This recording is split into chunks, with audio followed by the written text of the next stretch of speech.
All right. Hello. Welcome to RMR Training Podcast. Today we have a special episode. It's myself and the founder of RoxOpt, Jon Holman. So before we really get into the interview piece here, I wanted to talk about how RoxOpt has worked in my own personal process. So going through the genesis of this race and understanding like how to kind of approach it, both racing and training, has been a puzzle that I've really enjoyed trying to figure out. And in the past, I have come from a running background. I would analyze splits, and then I would kind of figure out like what that meant in terms of like the bigger picture and what I need to do. When I was in OCR, it was a little bit more opaque, and it was like frustrating to try to understand like what was actually happening during the race. So when HYROX came around, HYROX and DecaFit in particular, it was much more clear. It was like, okay, here's your zones, here's your time in the zones, and what does that mean? And then as a coach and athlete who really likes to kind of take a look at these pieces and then put in practice for how to improve those things, the straight up numbers are definitely helpful. And that was something that really did draw me to this sport, this event in particular. But there were certainly limitations when I was coming into this thing, and I would kind of put everything in a spreadsheet and try to figure out what these numbers meant, just kind of interpreting them with through my own bias.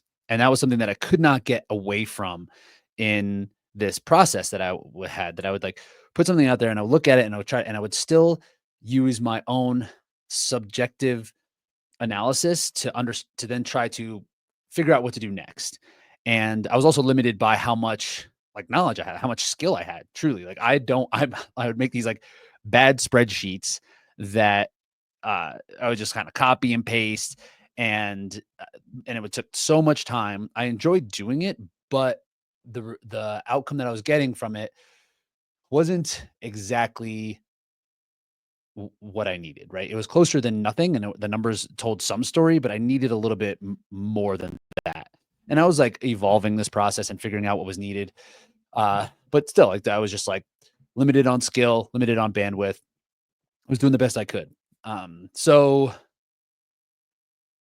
I met Jon Holman maybe like 2 years ago at this point, and he just cold reached out. I was like, "Hey, I'm working on this project. Will you take a look at it?" I was like, "Yeah, sure, of course. This sounds like something that that's right up my alley. I would love to take a look at it." And the things that he was doing was what I was dreaming of doing when I was trying to put together these spreadsheets. And he was just like real deep into it, and he has the skill and has the background, understands like how to put these numbers together and how to really tell a story around what's going on.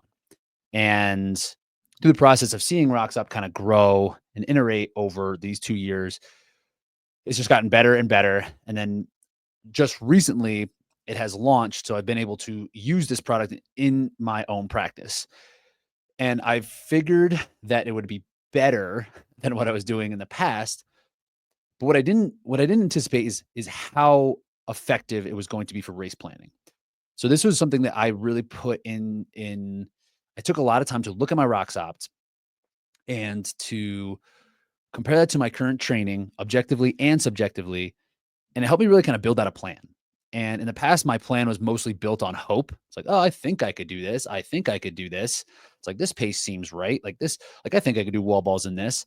But then being able to look at RoxOpt, it's either like, okay, I might think I can do this, but I never have. So let's like make it a little bit more reasonable. And like let's look at the times and like look at how it all has played out in the past and then compare it to my training and then make a logical leap in terms of my goals so that when I get to the course, I feel like I have more confidence in what I'm about to do. And that is something that I really did not anticipate with this product. I thought it was going to be much more about reflection, like looking at it and be like, okay, cool. Like here it all is. Here's what I need to do for my training. And like, and that was enough for me. Right. I was like, that's gonna be great. It's gonna be a game changer. But the planning piece has been equally or more effective in this. And like, I really do believe that this part of the process, and I've had two really strong races in the spring, or and I'm sorry, it's the fall, winter season. Um, it had a lot to do with that, like sitting down, looking at it, looking at my training, creating a plan that actually made sense. So that's something that I really found has been helpful with RoxOpt, and then being able to look at everything back and just really being able to see how things were going during the race and how well I was able to execute that plan has been really huge. So that's just one of the ways that I've been using RoxOpt recently. That's been incredibly helpful, and also with the athletes who I've been coaching in this sport, in this space, the planning part's been amazing. The planning for the races and the planning for the training has been extremely helpful, and it's a really great tool, better than I actually thought it was going to be. So that's just a little bit about my story, how I've been using RoxOpt, and I've been seeing how this has been improving over the years. So I'm really excited to talk with Jon today and talk about kind of the goal behind this thing, where he sees it going, and how this product can really help the sport move forward. So, with that, we're going to bring in Jon Holman. Jon, what's up, dude? How's it going? How's it going, Rich? Good, man. Good, man. So, appreciate you popping on today. I'm excited to kind of chat about this a little bit and hear from your perspective, kind of like the background of it all. So, I guess let's just jump into it. I mean, I gave a pretty good, pretty long explanation as to like what this whole thing is. And if you were on Race Brain podcast with Matt Mason talking about kind of the genesis of how it kind of got started. So I don't think we need to talk about that too much. I'm more interested in what you got going on and what you got going on for the future. So I guess let's just start there, man. So what would you say is the main goal for RoxOpt? Yeah, so heading into there's really three things I've been trying to do. There is one, just help people set realistic, achievable goals for their next race. And then also have insights that's personalized to them that helps inform where to focus in their next training block that's unique to what they've done in the past. And then thirdly, help refine their race day strategy. I think it's easy to make a lot of mistakes, and there's just a lot of uncertainty on where to be conservative, where to be aggressive. That's tailored to where you are good at. And I've really tried to bring that to light with RoxOpt. And right now, it's a PDF report, which is the first product, first iteration, just using that to get feedback, but have a even bigger vision of where to take it. But it's been an exciting first month. So why did you decide to do this at all? Is it similar to how I was, where it's like, okay, there's this thing. I think you had done one or maybe two races at this point, maybe just one before, So I as you were like, let's see what I can do with this thing. Yeah, so my first race was December 2022 in Los Angeles. Had no idea what I was doing. I don't come from a running background, and it ran like a hour 26 open, and then but still I loved the race. I was like, this is cool.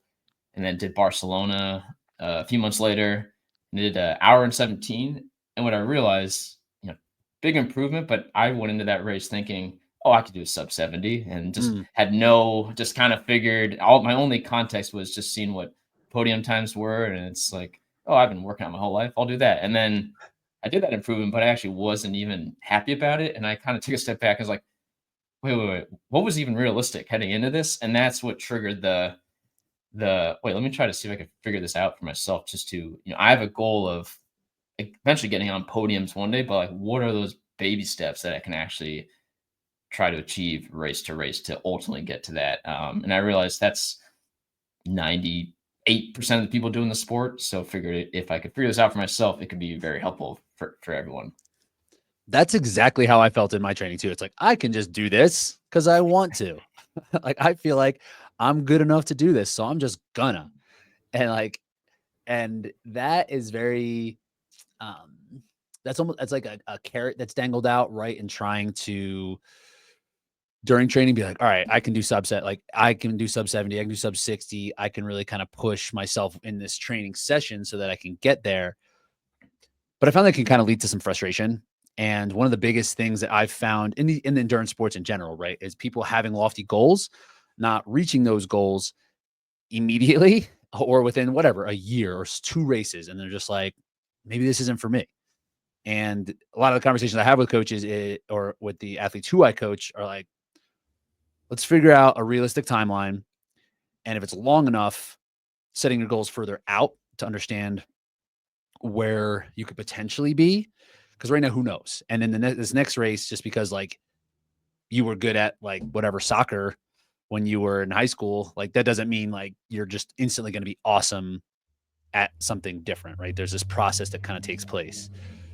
So take me through the expected race results, because this is something that I think is pretty interesting, right? And when I first started getting into this, it was a bit of a gut check because I'm like, oh man, really? Based like that's where my best could be. This is where my expected could be, and like you can't really argue with the numbers, but it gives you like 5 different uh buckets essentially that you can fit. Here's like your excellent one all the way to your poor. So like this I find to be like pretty interesting and pretty helpful.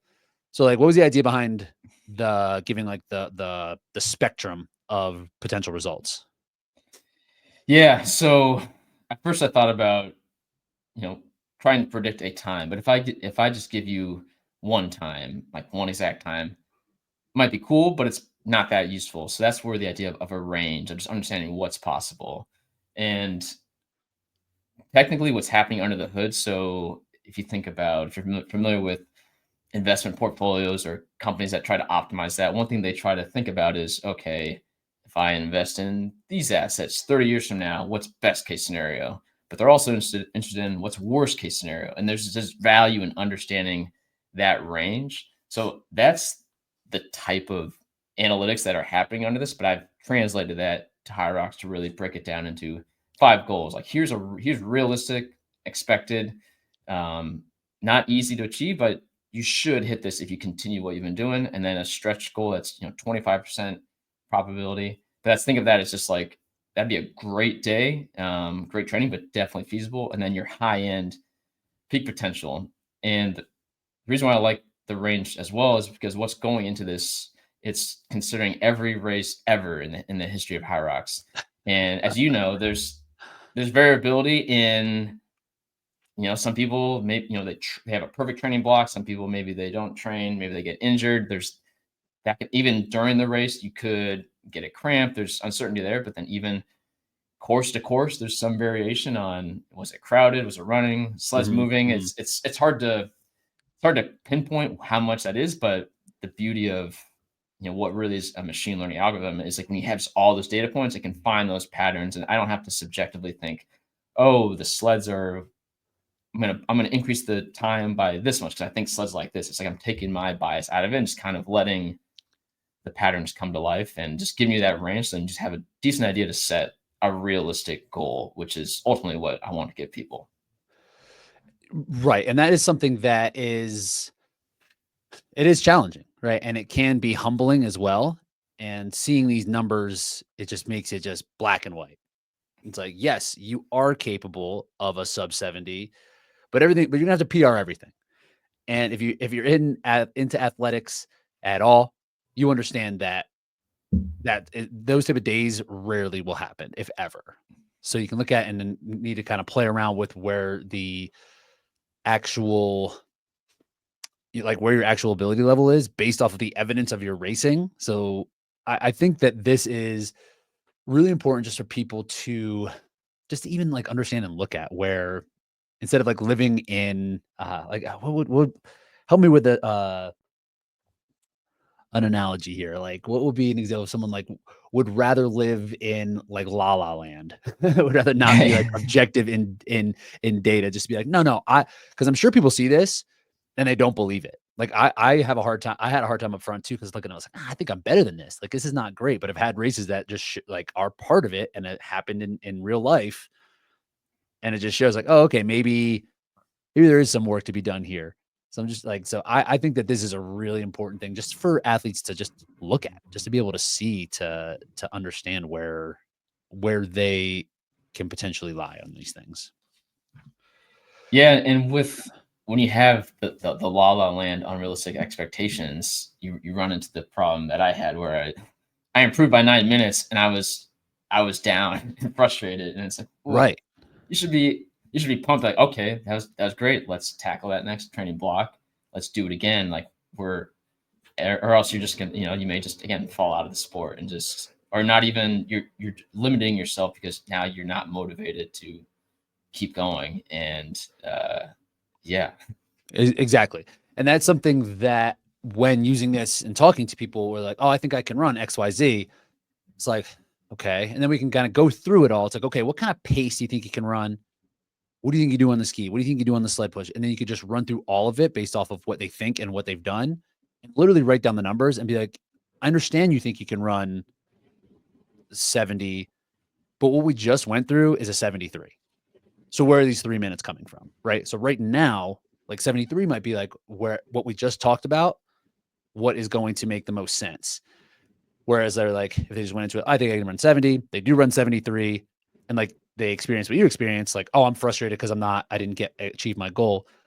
When it was a massive step in the right direction. And literally the race that they executed was about as good as it was going to be based off of their previous results and their current training. So that is also something just to curb the expectation and to set those realistic goals. Um, One thing I found extremely helpful and is something now that I think about more often is the run plus rock zone pacing, where in HYROX, it's as standardized as they can make it be right now. But each run is not 1,000 meters, right? Each run will be a different distance, and somewhere between each of the runs and the rock zone, it's going to equal out to be about 8.7 kilometers, right? So when we think about it in terms of pacing, like it's not so straightforward in terms of like, okay, what do you think you can do these an 8K in? And I'm just going to kind of run some numbers really fast on this. It's like, so it could be like, okay, I want to run whatever. I think I can run 4 minutes per kilometer, um, no matter what in these on these for these events. But you get out there and the rock zone's wonky. You're starting and stopping. You are compromised, and the run itself is like 0.85 kilometers, right? So it doesn't even equal out. So it's hard to take what you have for like an idea in training to then project it out to this race because it's just not standardized. So I love that the rock zone and the runs are combined. So you can take that 8.7, and that's going to be a more true indication of what your running is going to look like, right? So say you did 8.7 in let's just say a time, whatever, 35 minutes, which is about 6:30 pace. And in your training, you're probably doing all of your running at like 6:05. But realistically, out there, like that's just not what it ends up being because of how like up in the air it is. So this for me in terms of race planning just made it way more like concrete in terms of like, okay, it's the 8.7. That's what I need to consider here, not the runs on the runs, because that's just not right. Right. Where if you are running short. So tell me about that process, right? Because I think this is a leap that you kind of have to take when you're thinking about HYROX and how the race actually is and what that means for your actual running. So what was the idea behind like the combination here? Yes, I spent a lot of time trying to get the running insights right, just because it's half the race. That's where the gains are going to be made. And really wanted to focus on things that I knew that could be helpful. So really there's two elements. There's the element of combining run plus rock zone. Like we will show your total run time, total rock zone time, but a lot of it is combined. The predictions are combined just because race to race, you can trust more that that's going to be consistent. When runs maybe a little bit shorter, the rock zone makes up, and I see that in data in races where the run plus rock zone is faster in one race, but then like the runs were longer, but the rock zone was shorter. So it's just safer to, because I hear a lot of people also talk about, oh, my run splits were X in this race. Mm-hmm. And what we actually try to dive into, because there's a running assessment area of the report, is I focus less on the times the run splits and more of how consistent our runs two through seven, because that can show how, no matter whether it's burpee broad jumps, a sled, a row, if you can leave those runs and still keep that same pace, generally we see athletes run faster times, and it just shows that the compromised running is in a great spot. And the reason why we focus on runs 2 through 7 is, if you've done a HYROX race, you know that first run, usually the start gate is somewhere in the middle of the course, so it might be a little bit shorter. And then for some reason on the 8th, the way HYROX calculates the 8th run, they include, you'll notice the rock zone part that goes into the wall ball area. So that usually that's a little bit higher. So that's why we just focus on 2 through 7. So yeah, I try to warn people, don't get too focused on what your quotes 1,000-meter runs were, because it's hard to know. It's not 1,000. And if 5 seconds is it's a big difference. So it's hard to know. Yeah, and I think that's the right way to think about how to approach this thing, because there was time in the beginning we thought the rock zone was in addition to. We thought it was 8K, and the rock zone was just like, oh, this one was 4 minutes. This course is 2 minutes slower than the other one because it was 2 minutes, right? Like we just thought it was added to it. And even recently, people are like, oh, it was such a long rock zone. And yes, a long rock zone can make your times slower, but because of you're in there longer, you're probably turning more. It's probably just kind of more congested, whatever. It's easier to run fast when you're out on the course. So yeah, longer rock zone probably isn't great, but it's not in addition to the 8 kilometers that we're out there doing. So I think it's important to factor this in. And it was also interesting for me to then think like, okay, this is actually a part of the race, right? Like you see athletes like JK has done this, right? James Kelly, where he's really maximizing this rock zone. He's like running as hard as he can through the rock zone. And it's like, oh, if you want to run like a faster time, like you really need to consider this rock zone. If you're in here for 4 minutes and you could actually be in there for like 3:40, like this is something you need to pay attention to. And then, so having it be part of like the total time for the run plus rock zone is just like the right way to think about it. Because your runs, like if you're walking through the rock zone, you're out and all your runs are consistent. You're like, I don't understand why my time was so slow. It's like you're wasting time when it still matters. So I really like that is combined there, and that's been very helpful for me to understand how it's all kind of connected. So with RoxOpt now, I mean, what has it been? A month? Yeah, like 6 weeks. Yeah, 6 weeks or so, where it's been launched out. Where do you see it going? It's early. We need to make sure that it's all good. Like, what's the next step for RoxOpt? Yeah, so part of this, gathering a lot of feedback. We actually do have some cool interactive tools to help that planning part. Hopefully coming out this week, next week. So stay tuned, and if you buy a report, you'll get access to it. Probably a beta version, but you've played with a prototype of it, and it's pretty cool. So stay tuned for there. Let's say like 5 years. 5 years, where it's like a big term, like, because right now I'm sure there's like small things that will just kind of be based off of like what we're talking about, right? How to plan, how to do this and that. Where do you project it going like long term? I would love to expand even beyond HYROX. So all endurance sports, be the leader in providing basically the types of analytics insights that pro athletes use, but making it available to mass participants. Because I think there really is a desire for that. People are spending lots of money to travel, train. They want, a lot of people love data, whether it's on their wearable. So the goal is to really start with HYROX, because I think it's the perfect use case. There's great data. It's a very dynamic race, and I think hybrid fitness will grow as well. But really I'd love to integrate with wearable data and partner with those, and just be part of the end-to-end hybrid athlete journey, whether it's the training, and really tie into all of that and inform that. Maybe not necessarily do those things, but be a key input, just as wearables are, and try to bring all that data together. Because I think right now, I mean, you notice, you go to HYROX race, you go to Ironman, you see there's all this great data on wearables that are separate. You have these split times that are separate, and then you have, whether it's training peaks, you have, and it's there's a lot of value in trying to bring those together. So like, really, my big vision, I would love to bring all of that together.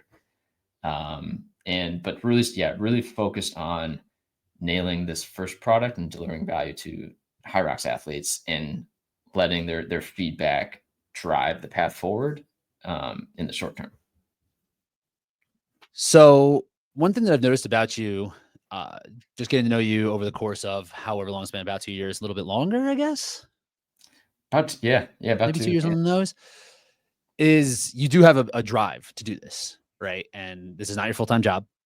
You do work in, like, just before we were talking, you took a step to make this product more effective from a marketing standpoint that, although not excessive, is something that most people wouldn't do. Like, you're doing small things to really help this product become better, and not just from the insights, but also from the marketing and the perspective. Like, you came to Dallas for no reason other than just to expose the product more, right? Like, so you have a certain drive here. So I'm just interested in, like, your mindset around that. Like, what is it like? Why did you decide to do this? And now that you're kind of on this entrepreneurial journey, like, what is it that is kind of driving you for this? Yeah, so I've had the entrepreneurial pull for quite a while, and I l- I love just chasing something that is uncertain. It's something failure. It could be a real potential, but it's exciting to try to chase that. And with being an entrepreneur, at least in tech where I work, sometimes people love building the tech, but all the other parts of it, the marketing, the making content, uh, trying to hire someone, working with people, like, they may not love that part. I love it all. I love wearing all the different hats, and especially being deep into code or something with someone very technical, but then, like, talking to you, like other athletes, and just translating all that into easy to understand language regardless of the audience. So I just love that whole element and wearing all of those hats, and it's pretty exciting just turning a concept into something, putting it into the world, and trying to figure it out. Even, I mean, it's been really cool trying building this product over the last year and a half. I mean, you've seen all the iterations. It seemed like every 3 months, I'm like, "Hey, Rich, check this out," and from talking to people, and I love that element. But even trying to figure out like content and what works, what resonates is fun. And yeah, like as you said, I was in Dallas last weekend. It was the last minute decision. Drove from Boston to Cleveland for Thanksgiving, but then hopped on a plane. Right. You and Kent were going to be there. Grabbed the camera. I actually, like, a decade ago, even before I got into any of this, I on the side did like music videos, worked with a lot of rappers, did a music video with Machine Gun Kelly. Like, it was the same type of thing. It was really fun trying to work with up and coming artists and just trying to see, like, can we get this artist to blow up? And it's just, like, exciting. And this is same thing. I'm just trying to combine it all. Love for data, love for just entrepreneurship, and then fitness. And yeah, basically, if I can make HYROX a business expense, that's pretty cool too. Yeah. Right. Because that's even something that, with talking to you, you're like, I have this idea, and, like, you have good vision for this stuff too. And then you're like, I have this idea for this promo video. And I was like, yeah, man, it sounds great. And then you're like, looked into it. It's incredibly expensive for no reason. So I'm just gonna learn how to do it. And, like, you made this amazing reel that I can't even understand, like, how to start the editing process. And it was like, I'm just gonna learn this, because this is what part of the process is to to get to where I want to go, right? Because I can make this product, but it doesn't matter if no one sees it, if no one is going to use it. So what is your mindset when it comes to, like, these hurdles then? Like, because that was a barrier, not a big one. Like, but it was one for sure. A lot of people come and say, be like, man, it costs how much to do something like that? I don't know how to do this. I'm just going to do it in a budget way, or something that is not to the expectation, to my own expectations, where you seem to have a standard, and, like, you're going to meet that standard. So, like, when you're coming up to these barriers, because there's definitely been some on this journey, and there's going to be a lot more. Are you simply driven by the process, or is there a different thing that, like, that you kind of have to decide when when you need to figure out a solution, or is that it as well? Just like, hey, this is a problem. I'm a problem solver. Like, like, doesn't matter. Like, how does that work for you?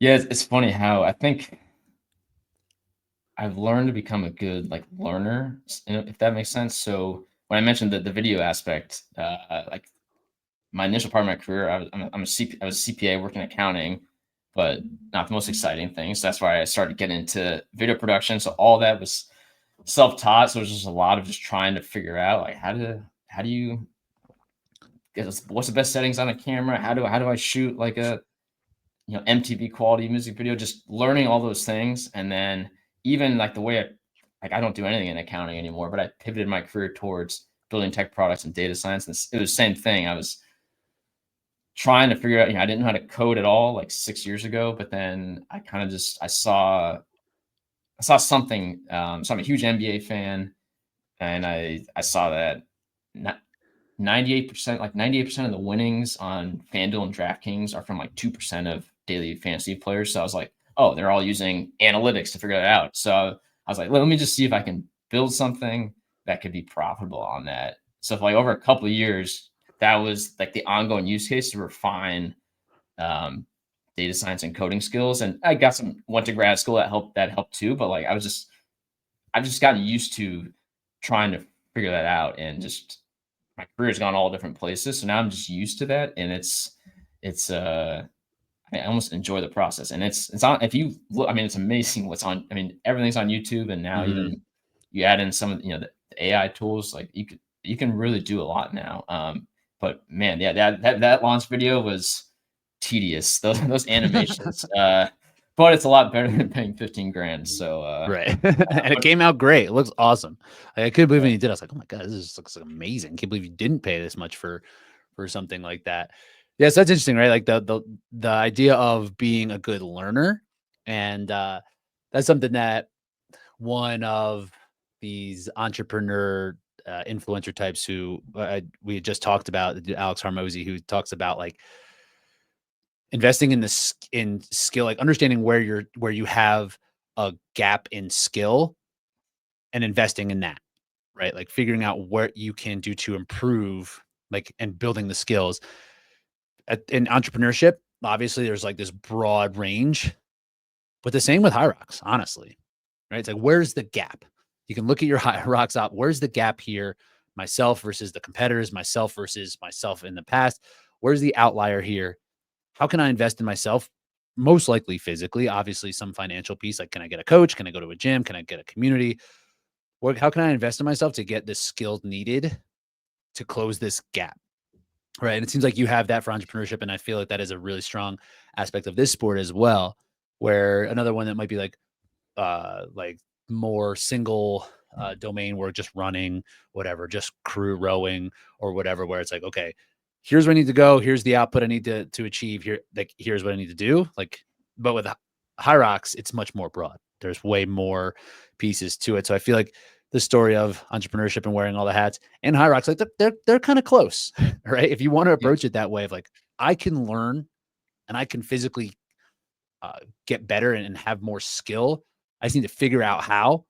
So like your approach to this endeavor is pretty similar to approach that can be very effective when it comes to improving your HYROX ability. So they're like kind of connected.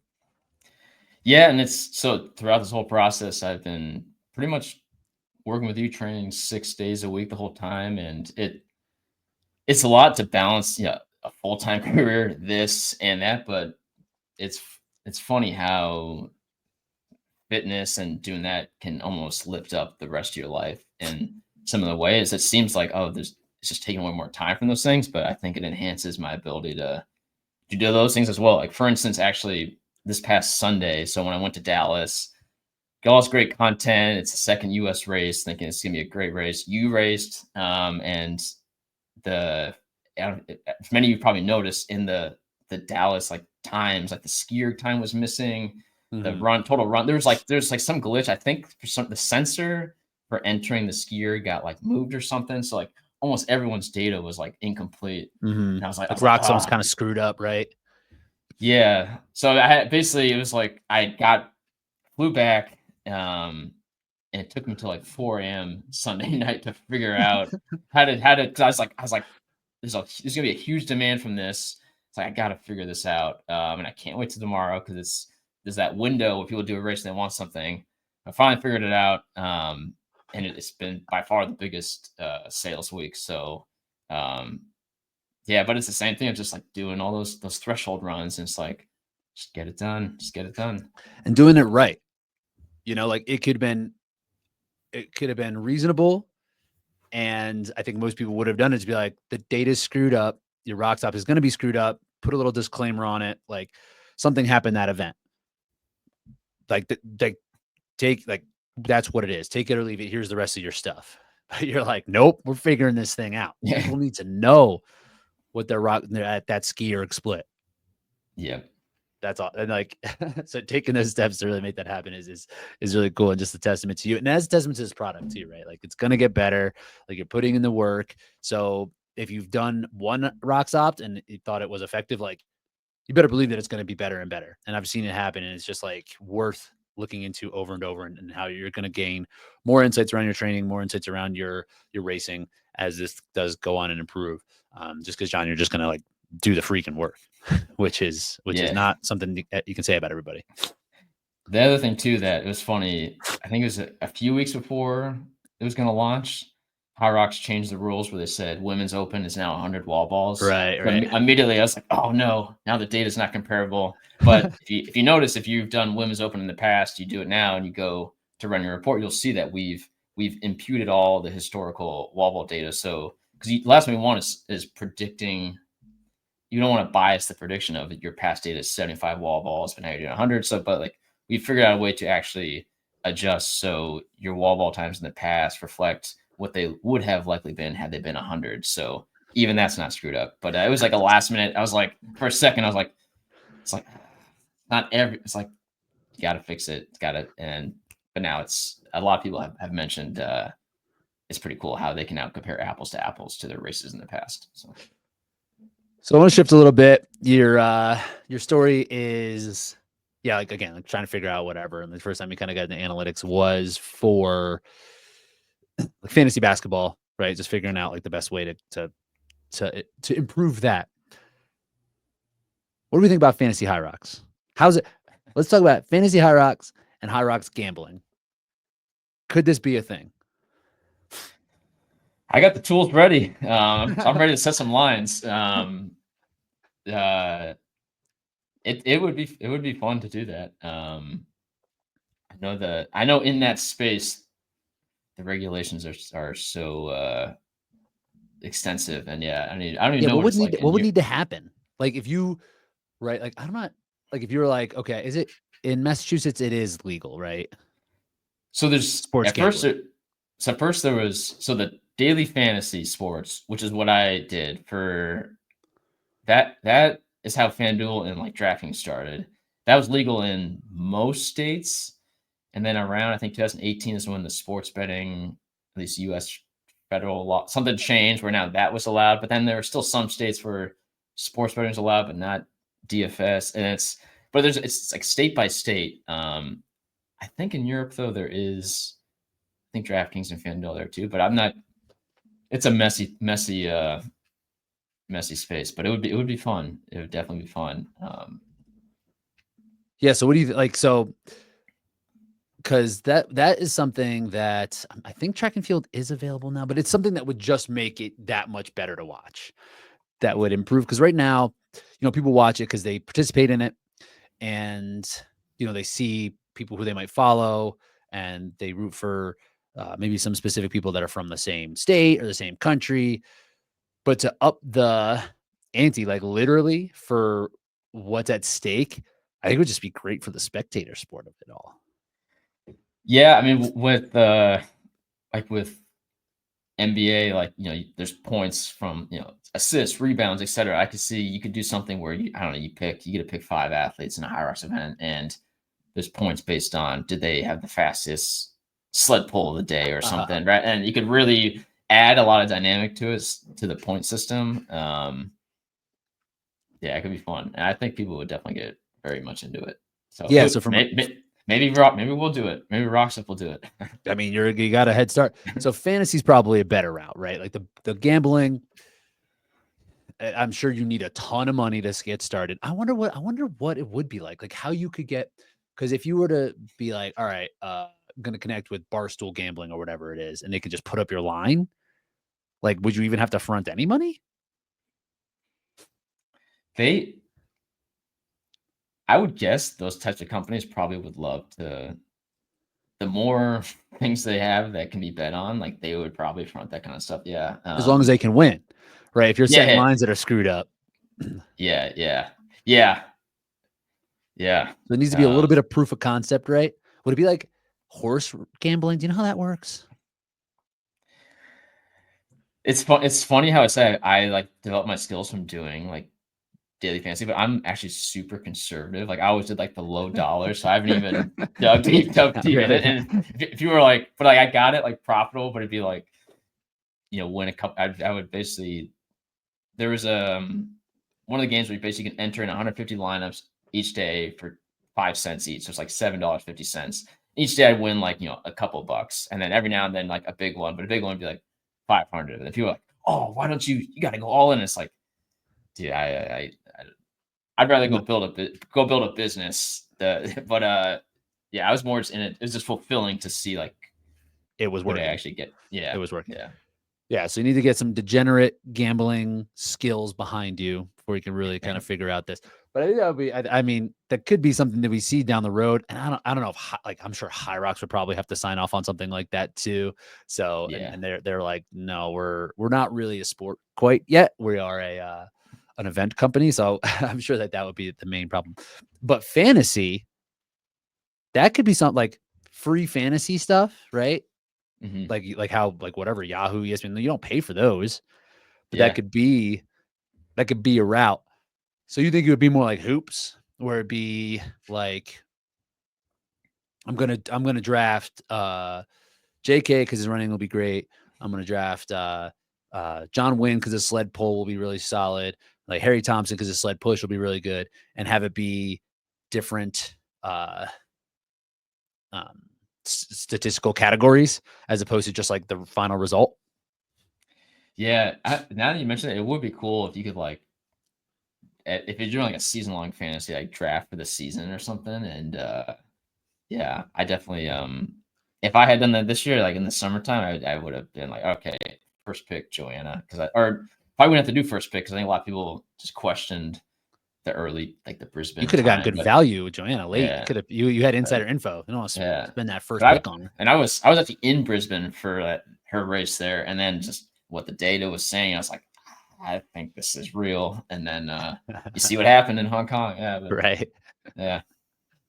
I think that would be a fun route, but that's the thing too. It's like, where does that fall in line? It's like, yeah, that could be cool, but is it just cool? Like, is it that valuable? Is it that helpful? Could be helpful for the growth of the sport and just like, again, the fan interaction. It's people like sitting there watching, people will be locked into the live stream maybe a little bit more just to see what happens. The same way that like, I feel like fantasy football is such a driver for why football is the most popular sport. I mean, obviously there's other variables. It's like just one day, 18 games, like you can figure out 18 weeks, you can figure out how to adjust your life. But the fantasy part is definitely helpful. It was definitely helpful.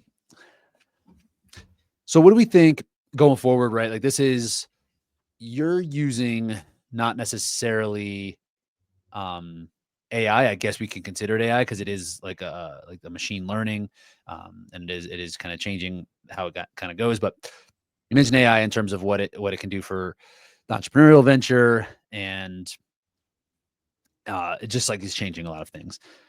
How do you see tech affecting sports like HYROX in the future?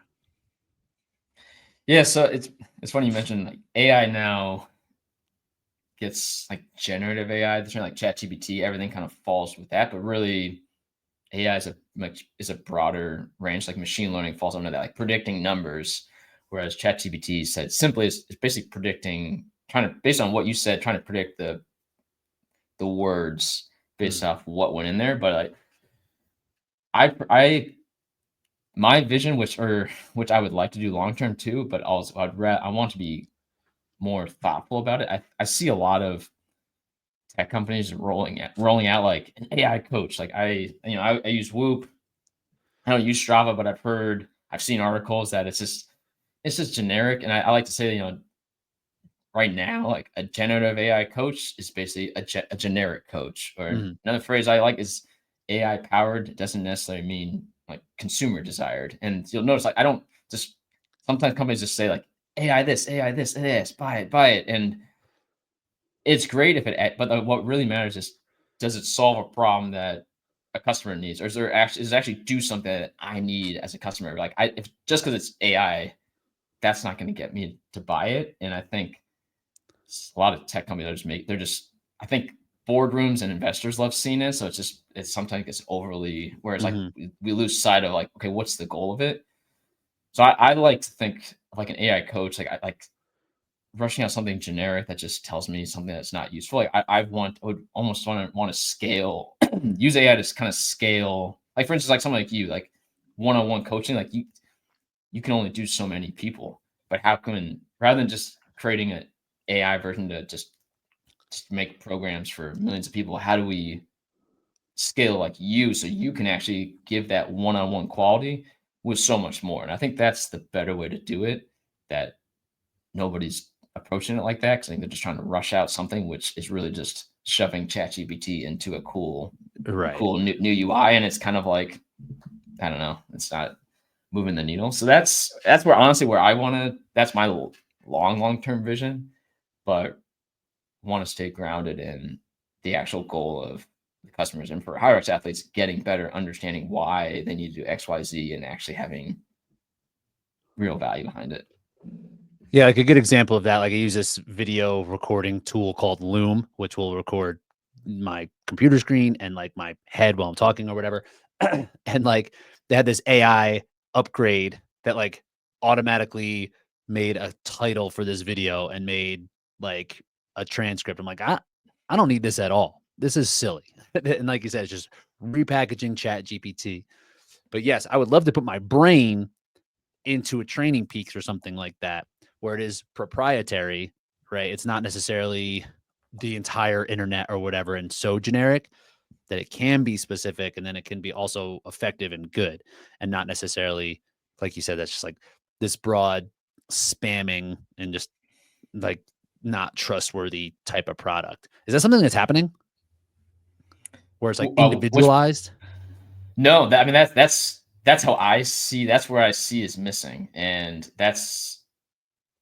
that building something like that would require like investment and but like my goal right now is build a great product for HYROX athletes to kind of prove I can deliver a product that people want. But that next step is the coaching element, and I think that's the better way to do it. Where it's like you have your own rich AI, but you can refine and be a guardrails to how effective it is. But just that it's unclear like what the solution is. But like that's the approach I would want to take rather than just this generic, Sticking it in something else. yeah, Yeah. calling it AI coach versus but actually, yeah, really making sure it is actually captures the experience of working one on one with you. Mhm. That would be awesome. I would love that. I think you should do that. I think you should do that. So I guess just with the RoxOpt product right now, let's talk about like because I kind of derailed where it's going to go in these next kind of iterations and what you're kind of working on, what people can be excited about, not in 5 years, but in 5 weeks, 5 months. What are some of the pieces here now that you feel like it's missing, or what you would like to get? Any feedback you've heard about the whole piece of it all? And just real quick, I know that sometimes the feedback I'm hearing is like, oh, it's a little overwhelming. Um, I would just say take your time and understand it. There is a tremendous amount of value here, and it's all explained pretty thoroughly. But like at a glance, it's not going to be. It might not be like instantly helpful, but like slow yourself down, take your time, and like honestly, like kind of study it because like the value that's here, it's not at a glance value. It is like in depth, really personalized, really valuable content that that at a glance it just doesn't work. So there's like an attention span thing. I think that there's an issue with this, but I don't think that that's a reason to kind of change anything. So that's just like my one aside about this. Like this is not like it's not going to be like you need to kind of work for it a little bit for some of the stuff, you know. So I guess I'll just leave it to you. Like, what do you think? What are you working on? What do you think is needed now?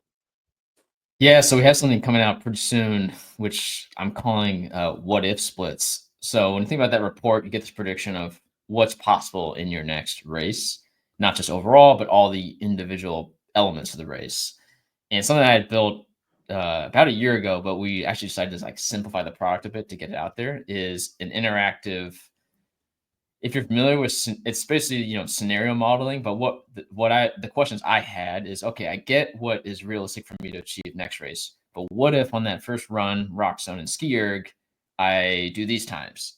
Then what would be if I hit those, what is the updated prediction to finish the race? And then keep building that out, through the sleds, through the rower, and just playing around with, oh, if I go 10 seconds faster on the ski erg, does any of this change too much?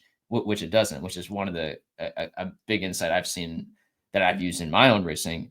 But be able to play with that, and then also so you can build out your own race plan or goals, but then also have those benchmarks throughout the race. It's like, okay, when I leave the burpee broad jumps, if I'm at X time, my goal is still in play, or I'm Mhm. just having those, and then you can head into a race with your just kind of that natural next step of what you may want to do with that report. And the initial rollout is just going to be a beta version. If you've bought a report, you'll get access to it. So then you could dive into it, and it's pretty cool. And yeah, hopefully pretty soon. Yeah, I mean, I love that feature, like from the planning perspective, so you can tinker a little bit.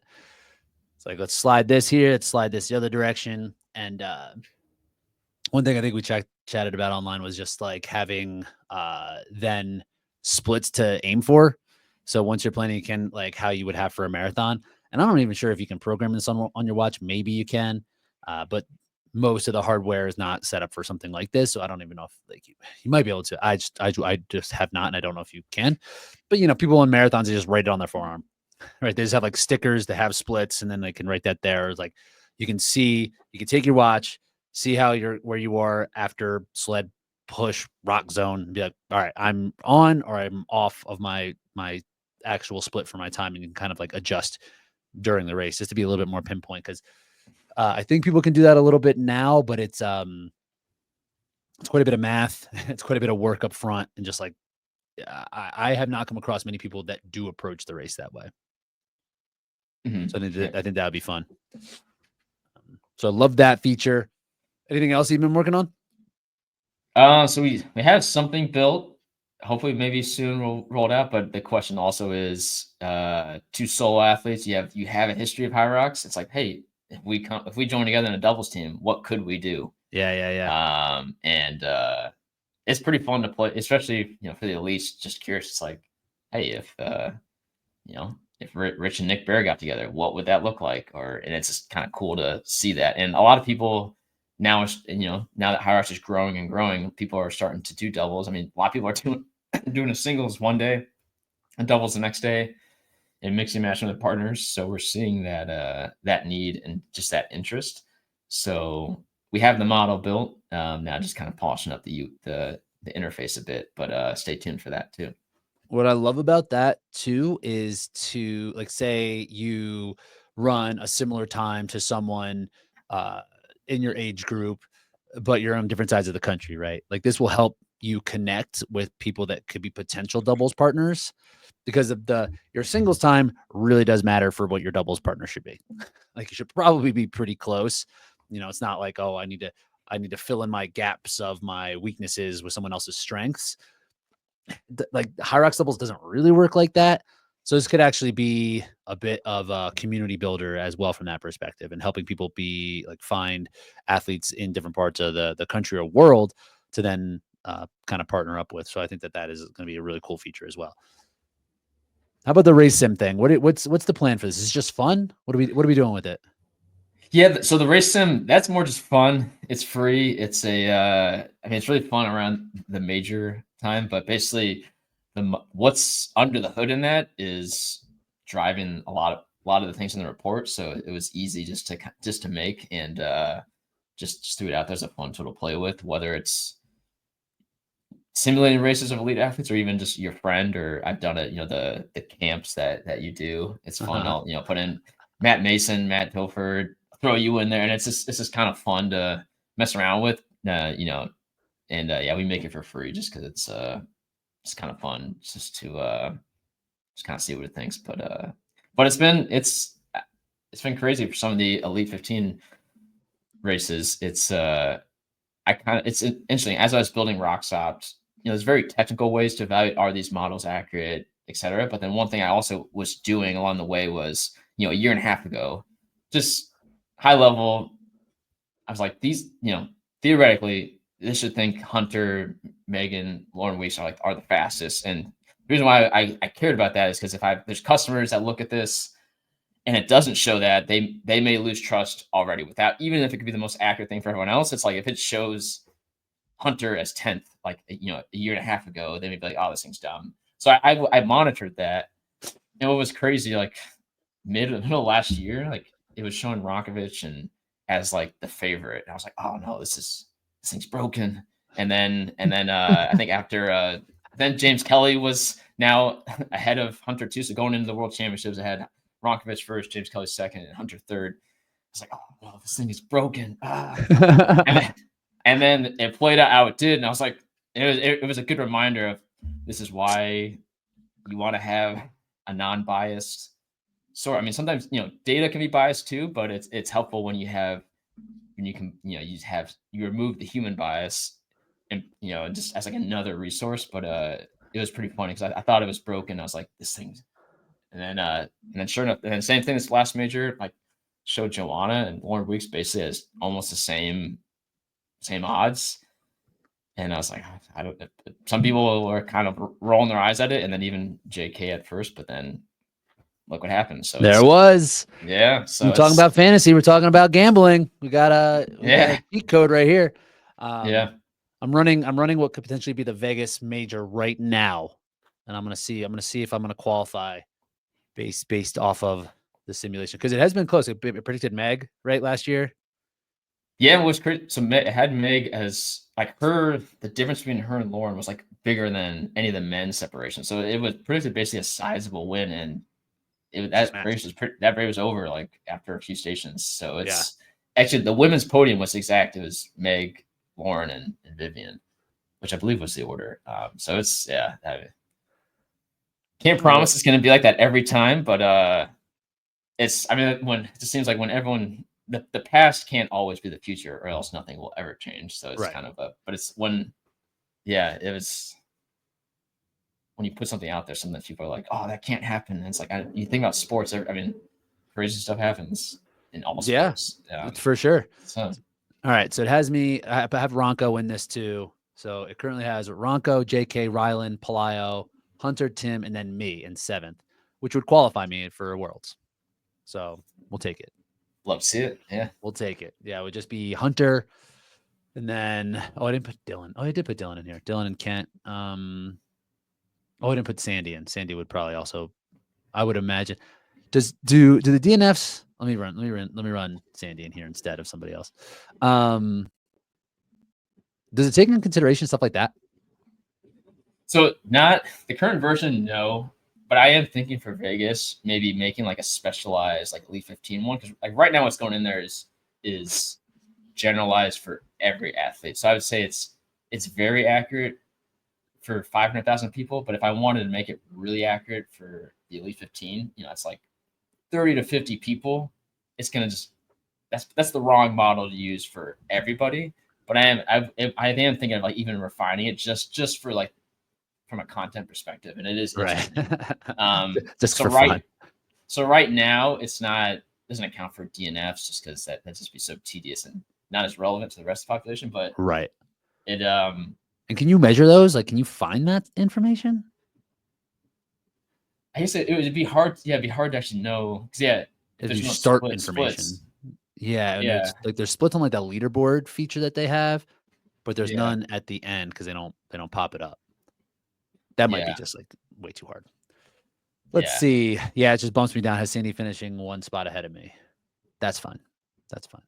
But that won't happen. He's either going to win or not finish. So I will say though, you imply with a doubles pro. Usually you guys are on top. I've put in it's been like Ronco and there's been a few teams I messed with. And I mean, you guys are the favorite, I think. Oh Usually. yeah.